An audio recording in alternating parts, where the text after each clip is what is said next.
Thank you all for joining us. We're just going to give it a moment to let the waiting room clear. Please make sure you're muted as you enter.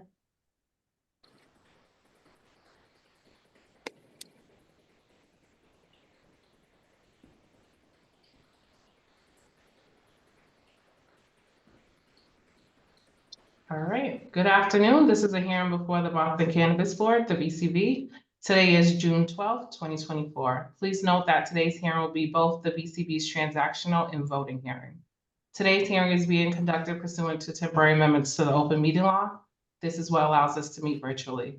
This hearing is being recorded and will be posted to the City of Boston's website. Before I review some procedural matters, I will introduce Chairwoman Kathleen Joyce. Thank you, Jasmine. Good afternoon. My name is Kathleen Joyce. I'm Chair of the Boston Cannabis Board, and today I'm pleased to be joined by Commissioner Lisa Holmes, Commissioner Gabriel Camacho, and Commissioner Somal Gandhi. Thank you, Chairwoman Joyce. My name is Jasmine Nguyen, and I am the Boston Cannabis Board Manager. We are also joined by Luke Santos, who is the Cannabis Licensing Specialist. I will begin by calling each item in the order they appear on the agenda. I will then ask who is present on behalf of the proposal before us. For today's hearing, we only have amendments to already approved establishments. We do not have any new license applications being heard today. The proposals will both have 5 minutes each to present to the BCB, followed by questions from the board members. We will then take public testimony, beginning with elected officials or their representatives, followed by the general public. You may use the chat function or raise hand function to request to testify, or use the link that was put in the chat. After we hear testimony, we'll move to a vote.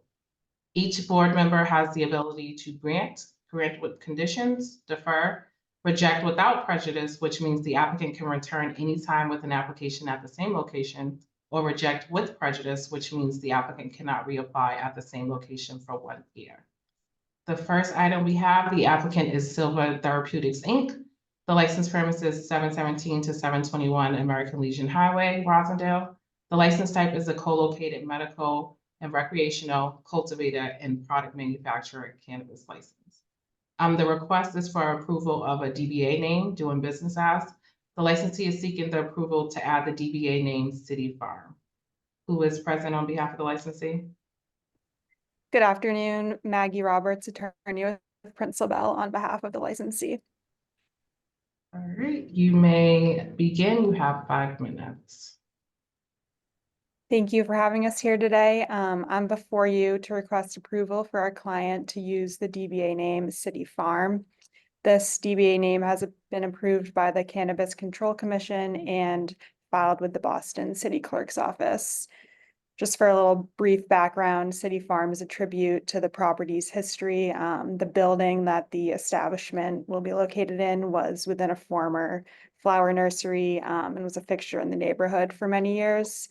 As such, the licensee wanted to acknowledge this and develop the DBA name City Farm to connect the license to this location. And with that, I'm happy to answer any questions the board may have at this time. And thanks again for hearing this request.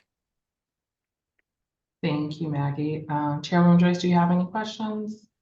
Thank you, Attorney Roberts. Just my only question is just to confirm that this is just a DBA change right now. Correct. Okay, I have no questions. Commissioner Holmes? Commissioner Camacho? No questions. Commissioner Gandhi? Oh, sorry. thanks for confirming. All right, thanks for confirming Commissioner Chairman Joyce's question, and no questions. Thank you. We will move to public testimony, beginning with elected officials or their representatives. Seeing no one on. Luke, did anyone sign up to testify? No, they did not. Okay. Is there anyone here that would like to testify on this proposal? All right, seeing no one, we will now move to a vote. Chairwoman Joyce? I make a motion to approve the DBA change. All right, is there a second? Second. All in favor? Aye. And none opposed. DBA is granted as requested.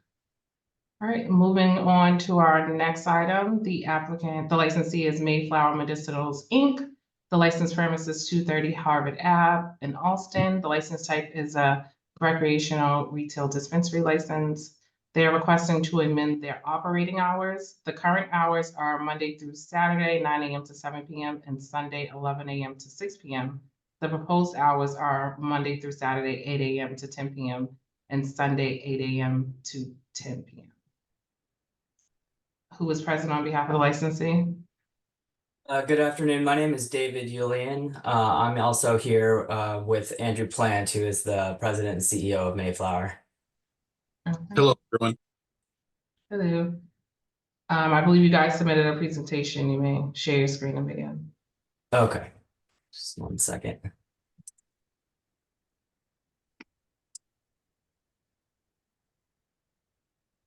Is everyone able to see this? Yep.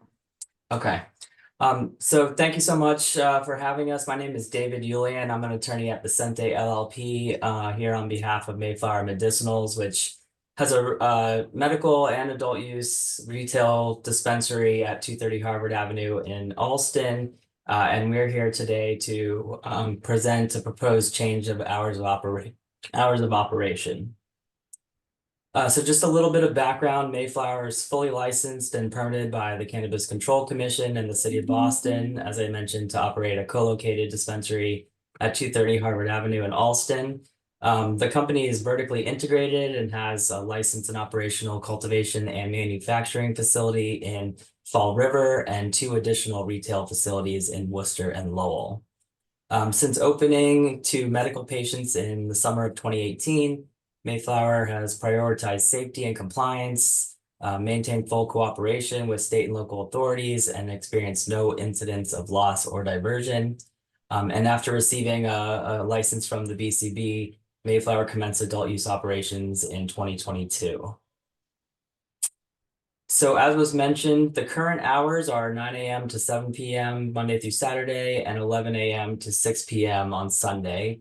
The company is simply proposing to expand these hours to 8 AM to 10 PM, 7 days a week, Monday through Sunday.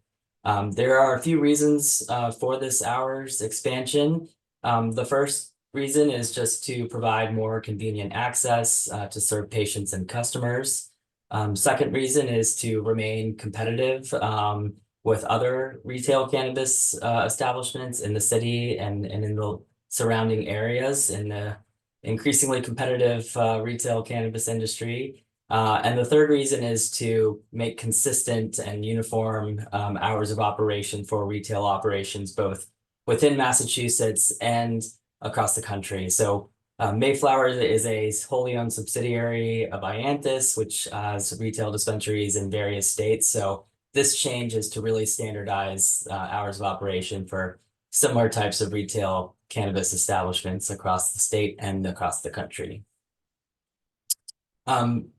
We did meet with the Alston Civic Association on May 15th to present the hours proposal and answer questions and solicit feedback. And then we also held a community outreach meeting for abutters and other members of the community on May 20th. And so that is essentially it, and happy to try to answer any questions that the board might have. Thank you. We will begin with questions from the board. Chairwoman Joyce. Can you tell me a little bit about the community meeting?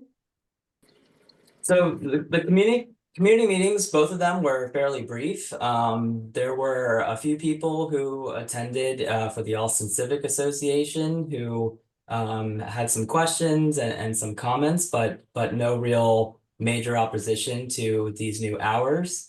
And for the community outreach meeting, I believe there was only one person who attended, and again, no significant opposition to any of these hours. And in fact, at the Alston Civic Association, there were several people who spoke in favor of these proposed hours. And then my other question is, how long have you been open at this location? So the company opened for medical patients in 2018 and then started adult use as well in 2022. So it's coming up on 2 years of adult use and then about 4 years of medical operations. And again, with no significant incidents or issues requiring public safety or the Boston Police Department to to come and address any issues. Okay, thank you. I don't have any other questions right now. Thank you. Commissioner Holmes? No questions, thank you. Commissioner Camacho? As you know, you're sandwiched between two major universities. What is your plan to make sure that underaged students don't go in, and those with student visas from foreign countries go in? Andy, you may want to speak to the security protocols at the dispensary. Yes. Hello, everyone. Yes, thank you. It's a great question. None of our protocols are actually changing. So we have the same protocols other than expanding the hours earlier and later, same protocols. So we have a security guard that's out front that pre-screens anyone, making sure that they possess a valid photo ID in accordance with the state requirements. And when they enter, that ID is then scanned into an electronic ID scanner that verifies the ID to be of age. Then once they enter it into the proper dispensary, on the sales floor, that ID is checked again at point of sale per state requirements. And if they are a patient, they must possess an active, valid patient ID, which they can be under the age of 21 as a patient, as long as they have that ID.